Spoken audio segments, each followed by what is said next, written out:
If you're viewing this during week 1, it means that you are joining us for a brief overview and look ahead to what we'll be covering during week 2 of our OLCU 615 Spring 2 course.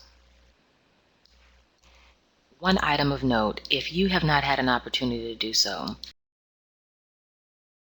please your fellow classmates introduction threads and discussion board posts.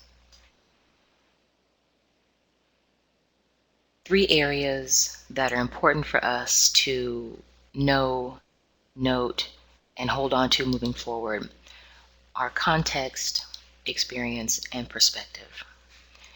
Much like what you're finding within the discussion board posts, the introduction tabs, and what many of you are sharing in your weekly journal entries, although those posts are private, is that there is an array of experience and diverse backgrounds, in addition to diverse professional settings and experiences that are being shared. And this is how each of these 3 things that you see on the screen are so important. Each of us here, individually, collectively, bring context to any given situation. But that context is based on our life experiences. Now, in turn, these experiences help to shape our perspective. And it is essential that we both recognize this and that we each embrace it. As you go through these introductions and discussion board posts that you may not have had an opportunity to read, you'll see at least a glimpse into how that's being done already. A quick note, those of you who have had our Brandman OLCU 602 course may already be familiar with this concept presented by Peter Senge in his 2006 edition of the 5th discipline. But systems thinking and the humanistic approach are things that will be covered throughout the duration of the course. For those of you who've had an opportunity to take the class, feel free to go back and reference the book. For others, you can find a great deal of content online, either in the academic library through Leatherby or through Google Brooks, which will be free for you to review. From this slide forward, you will find content that will be listed inside of your OLCU 615 Blackboard shell. And this content will be found underneath the Week 2 tab, found at the left of your screen, within the Week 2 assignments folder. Taking a moment to review just a couple of these items that you'll see. Our focus on the people, again mentioning the humanistic movement, but also through scientific management, and we'll take a look at the Hawthorne studies, in addition to empowerment. Now, while some of these concepts may be familiar to you, for many of you will be looking at them for the first time as you've shared in your discussion board. But collectively, we'll be taking a targeted look through the guise of organizational development at how these intricately will reference and affect and influence the way that we manage people, either in our current leadership roles or in those roles that we'll have moving forward. And how this is done is through the understanding that a paradigm shift has happened within organizational development. Within the PDF that you'll download, you'll see where we look at the old paradigm versus the new. How are we looking at the employees as individuals? Are we taking that context, understanding that their experiences are shaping their perspectives?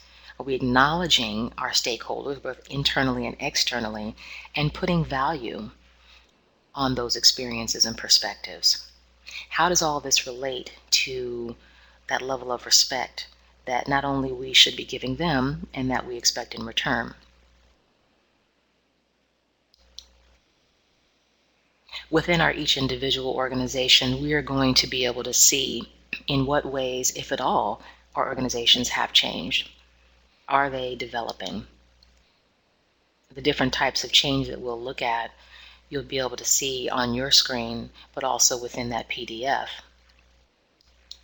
Systems organization being one of the areas that we'll be focused on. How each individual, from a humanistic or behavioral science approach, is being viewed, much in reference to what was just discussed, that you'll see more in depth as you look through those slides.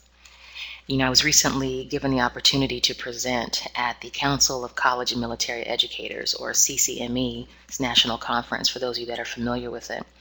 And much of my own research into leadership self-efficacy and behavioral study finds relevance when we as peers discuss the demand upon our servicemen and women, not only while they are serving in active duty, but the ever important transition into civilian life.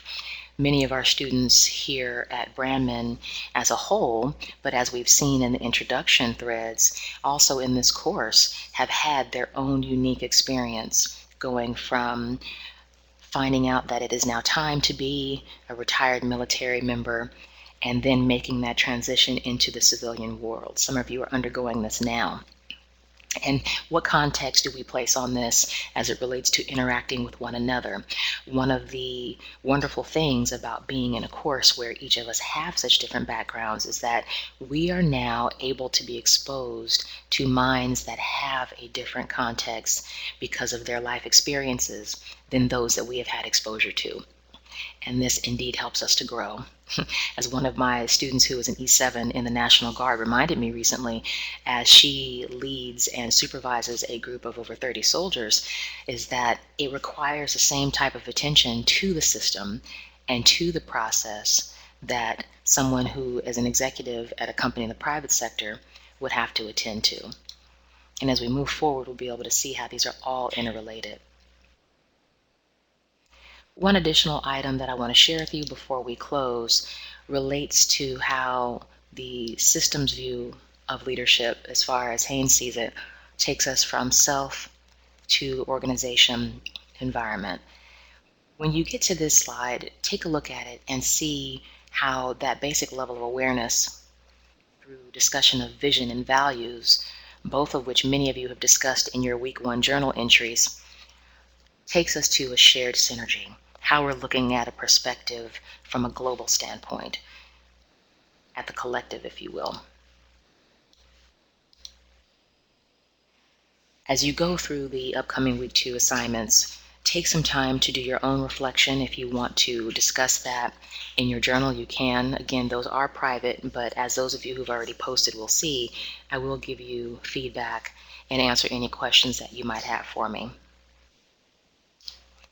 I do hope that this look ahead into week 2 has been helpful, and I look forward to hearing from each of you either in the discussion boards and journals or by email and by phone.